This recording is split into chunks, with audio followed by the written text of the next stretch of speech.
കവിത മാണിയമ്മ. രചന പവിത്രൻ തീക്കുനി.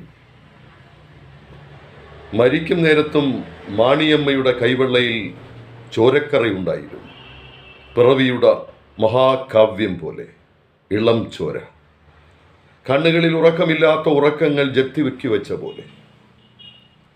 മൂട്ടകളുടെ മണമുള്ള തുകൽ സഞ്ചിയിൽ കീറിയ വെള്ളമുണ്ടിൻ്റെ ചീളുകൾ ആറിപ്പുണരേണ്ട ജന്മങ്ങൾക്കായി കാത്തിരുന്നു.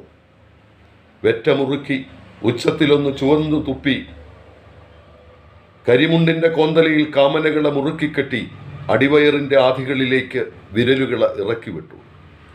മാണിയമ്മയുടെ കൈവെള്ളയിലേക്ക് മതങ്ങളില്ലാത്ത ജാതികളില്ലാത്ത പിറവികൾ ഇറങ്ങി വന്നു. ഒരു പിടി അവലിൽ, ഒരു കട്ടൻ ചായയിൽ, ഒരു തുണ്ട് ശർക്കരയിൽ ദൈവം നിറഞ്ഞു നിന്നു.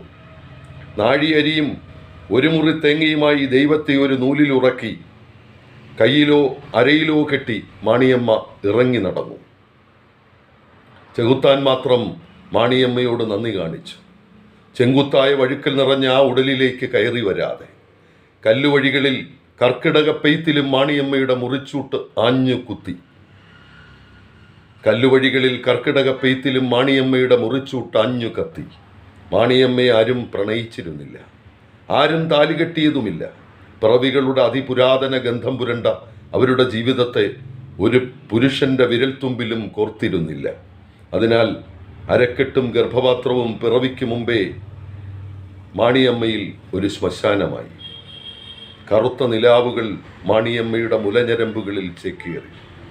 പേറ്റിച്ചി എന്ന വാക്ക് കവിതയാകുന്നതും കാലമാകുന്നതും കീറിമുറിക്കലും മരുന്നുമില്ലാത്ത ലോകമാവുന്നതും നാട്ടുമാമ്പൂക്കളിൽ കാറ്റു വരച്ചു വെച്ചു. ഇടവഴികളും വരമ്പുകളും ചവിട്ടി രാപ്പകലുകൾ മുറിച്ചു കടന്ന് മാണിയമ്മ ആദ്യ നിലവിളിയുടെ കഥകിൽ മുട്ടി.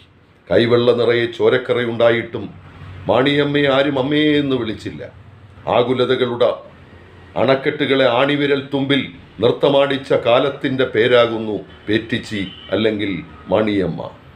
കുഴിമാടത്തിലിറങ്ങും മുമ്പ് മാണിയമ്മയുടെ അരക്കെട്ടിൽ നിന്ന് പിറവിയില്ലാത്ത അനേകം പിറവികൾ ചിതറിയോടി.